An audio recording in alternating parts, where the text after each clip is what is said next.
December 1st is World AIDS Day, spreading awareness and honoring those who have lost their lives to the deadly disease. And Juan Palanca award-winning author spreads a powerful message with his novels Mga Batang Paws and Mga Batang Paws 2 Stigma of how 4 teenagers cope with their diagnosis. Here to tell us all about that is award-winning author Segundo Matias Jr. on our Hangout.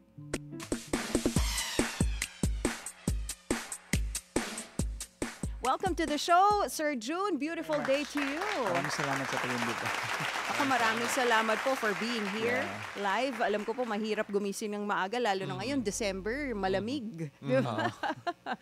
And as we've mentioned kanina, December 1st, that is World AIDS Day. And you have written 2 novels now, Mga Batang Paws 1 and 2, about teenagers dealing with their diagnosis. Bakit po sa tingin nyo importante to write about this as an author? It is very, very important. Years ago pa naman talagang ang dami. If you look at the data, magugulat ka from actually tumas ng 5%. So it's an epidemic. It's something na hindi pinag-uusapan masyado ng Pilipinas ng mga tao, but I think kailangan pag-usapan kasi from 40 plus, ngayon 60 plus a day recorded nagkakaroon ng HIV, and most of them are young adults. So it's something that we should not neglect. No? Like we have to talk about awareness, we have to talk on how to protect ourselves in this virus, because stigma talaga ang kalaban, because it's not a death sentence. You can treat it actually, but you cannot cure it. The virus is still there. If you're taking meds, ARV, it can be undetectable later. So ayun, because of the stigma. That's why the book 2 is entitled Stigma. The one is Mga Batang Paws 1. Batang Paws 2, which is Stigma ng title. It talks about how they would face the stigma. Okay. So, ang book 1 kasi is more of fears. Yeah. Takot. Nagkaroon ako ng HIV. Magpapakamatay na ako, sabi ng kabataan. So, how to handle it, mararamdaman sa book 2. Yeah. Yung facing the stigma. Sir Jun, why did you start to write about yung topic na to? Like, may dahilan ba? Have you had someone that you actually based this story on? It's something that I would say universe ang nagsabi. I didn't have the inkling of writing about HIV. I didn't know. Ako rin parang HIV. So, hindi ako mahawa. You know, I'm in my 30s, 40s during the time, kasi I was taking my MA in UP, and my advisor Eugene said, "Why don't you write about this?" And then I said, "Oh, ano?" But then again, hindi pa rin ako convinced. No, it is my thesis, yung book 1. When I saw the data, not only that, hindi pa tapos doon eh. I went to DOH, when I went to health hubs, where I saw the pause, I saw them struggle. I saw a 12-year-old kid who has it, and then unti-unti nag-immerse ako. But I was not really interested. Nung nakita ko at nararamdaman mo yung nararamdaman nila during interviews, me as a writer, I said to myself, I have to write it. So, na-touch ka when you were actually having conversations with them? Yeah. Kasi the first one I interviewed in Starbucks near DOH. Yeah, kinuwento niya yung journey niya, yung how he handled it. The first thing that comes into mind is to commit suicide eh. Yun kaagad eh. Kasi paano niya sabihin? A 14-year-old, a 15-year-old, nagkaroon ng HIV. And how do you face it? Ako lang ba dapat ang makaalam? paano ang nanay ko, paano ang friends ko, paano yung mga kaibigan ko, paano pag nalaman nila, Right. baka iiwasan ako. And hindi naman lahat ng Filipino o lahat ng tao aware on how they should handle an Yeah. HIV positive friend Yes, Yeah, tama. yeah. or a brother or Yeah. sister. Yeah. Ganun. So, it's something we have to talk about. Right. Yes. I don't know the term, but it's something that we have to normalize. Yeah. That Yeah. it's happening, Yeah. na hindi basta-basta kapag may HIV ang katabi mo, na nadikit ka lang, hinalikan ka lang, Yeah. niyakap ka Oh my lang, goodness. Yeah, may mga mahawak na. misconceptions. So may diba? mga misconception. Opo. Actually, Sir June, it brings me to the next point because Anne, we were talking about this a while ago na there's already a sequel. So that means yung unang libro, medyo successful rin in terms of raising the awareness. first book, it told the story of these 4 teenagers na dealing with their diagnosis and yung challenges that came with it. Yung Pose 2, the second book about stigma naman, is this a direct sequel? And how does it move the story and the message forward? It is a direct sequel. If you read book 2, it is a direct sequel. That's why it's important to read book 1 also for you to understand book 2. But if you read book 2, it can stand alone. Okay. Baka hindi tayo matapos sa kwento. But It's Book- okay. Sige lang, Sir June.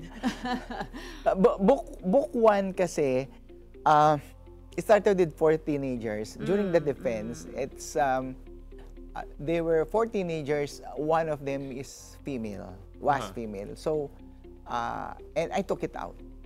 Okay. Now you can find it in book 2. Kasi parang may guilt feeling ako, asan yung book 2 na nakilala ko na babae, who is 15 years old, Okay. and teenage pregnancy, etc., etc. Okay, anyway. During the defense, sabi, 90% more than 90% of the people dealing with HIV sa kabataan, are males. So, someone said, you're misleading the whole thing because most of them are males. So, tanggalin mo na yung babae character. So, Okay. I removed it.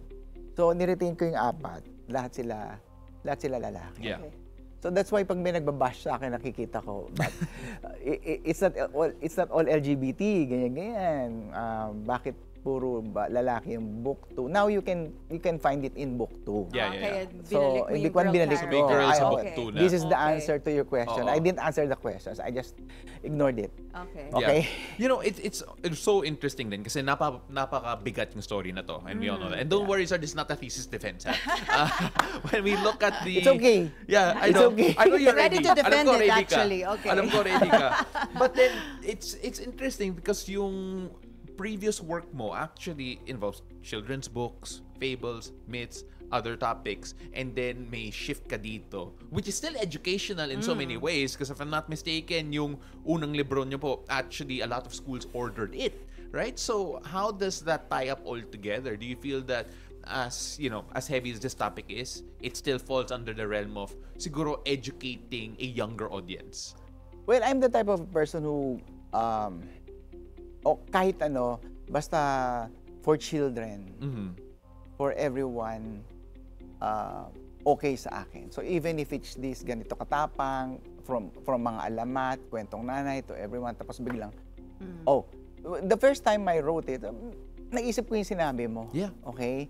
So baka mamaya, sobrang bali ko naman from the sinasabi wholesome stories that I wrote. But then again, yung sinabi ko sa inyo kanina when I went to DOH, when I interviewed a 12-year-old child, I'm still dealing with children. Nangyayari to eh. So, why not? Yeah. It is something that we have to talk about. Diba? That we should know. And even children, 5 years old, 7 years old, Tama. should know how to deal with people with HIV. Kasi baka sabihin, pandidirihan, ganyan. We So, really kailangan have to, at a break young that age, stigma. at a young Oo. age, pag-uusapan pa rin, hindi dapat mahiya sa Oo. pagkainan na pag-usapan. Wala tayong magawa, it's there already. So, we have to tell them on how to protect. Meron tinatawag na child abuse, sexual abuse. So paano na they don't have weapons Right. to deal with it, di ba? Hayaan mo ba ng ganun? Because you're not with your child 24 hours a day. Yeah, yeah. And your words carry a lot of weight. As a Palanca Award-winning author, do you feel that this comes with a responsibility to advocate on issues in the society? Yeah. Oo, this book tells it all. Tell it all. So parang, yeah. Oo, no. Hanggang ngayon, hanggang ngayon yung mga nakakausap ko, I'm relaxed. I tried to normalize it. I wrote it. So pag sinasabi sa akin, yes, I wrote about these words. I cannot tell you, baka mamaya ano tayo. I cannot tell you how passionate I am in telling on ano ngayon ang bago. There is PrEP. Na kailangan mong inumin. It's in book 2 na if you take it, hindi ka mahawa. You have ARV. Do you know that alam nyo ba na libreng magpa-test? If you go to DOH, if you go to Hubs, alam nyo ba na libre ang gamot, no? But you cannot buy it in an ordinary drugstore. Maraming hindi nakakaalam eh. Yeah. And the first time that I went there, at nakita ko, wala pang pandemic to, yung nagpapatest, nakatakip ang mukha, naka-jacket, naka-face mask, lahat-lahat. That was shocking to me kasi nahiya sila magpa-test. Kaya yung book 1, maraming nagpapatest. Dumami daw nagpapatest, sabi sa akin ng counselor. Really? Kasi they read the book. So, it's a strong one, you know. So, tama yung sinasabi nilang literature can change the world. So, that's why I have to write the book too. Buti na lang nagkaroon ng producer who did book 1 na nag-trending, ganyan. Kaya lang biglang nagkaroon ng pandemic eh. So, there was a lull na hindi napansin masyado yung advocacy because everyone was, you know, parang there's a war about COVID. So, mga ganyan. That's what, that prompted me to write pa the book 2. Yeah. But Kasi kailangan. You know, Sir June, sorry to interrupt you because you mentioned something really interesting na dumami yung mga nagpapatest and referred to your book as one of the reasons why. Do you feel na yan talaga yung, siguro yung intended effect or nagulat ka ba that it actually became a resource for people to lose yung stigma na yon and actually find the courage to go out and get tested and treat themselves? Nagulat ako sa nadagdagan yung nagpa-test when when they read the book. Maybe because when I was writing it, wala akong pakialam. Okay. I said the terms. Can I say it? Yeah. Hindi. Well, siguro remember PG po tayo. So, PG alam niyo na when do you how do you infect? Okay? I cannot sugarcoat it.